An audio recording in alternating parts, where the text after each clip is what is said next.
আসসালামু আলাইকুম এভরিওয়ান। আশা করছি সবাই অনেক ভালো আছেন। সন্ধ্যার পর ক্ষুধা লাগার কারণে সেদিনকে চলে গিয়েছিলাম রামপুরা টেলিভিশন সেন্টারের অপোজিট একটা রেস্টুরেন্ট আছে, নাম হায়দার আলী প্রিন্স রেস্টুরেন্ট।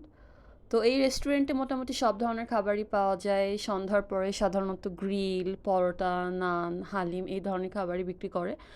তো আমরা নিছিলাম হচ্ছে একটা চিকেন চাপ আর পরোটা, গরম গরম ভেজে দিচ্ছে একদম পরোটা।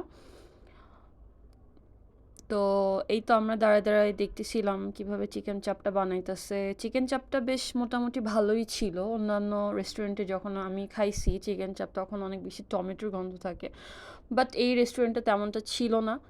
আর একটা চিকেন চাপ দিয়ে দুইজনে অনায়াসে পেট ভরে খাওয়া গেছে। মোটামুটি বেশ ভালোই ছিল। আর তাছাড়া অন্যান্য খাবার আইটেমও খাইতে পারবেন কেউ যদি চাইনিজ পছন্দ করে। অন্থন, স্যুপ, মিনি চাইনিজের ব্যবস্থাও আছে। অনেক ভালো ছিল আলহামদুলিল্লাহ।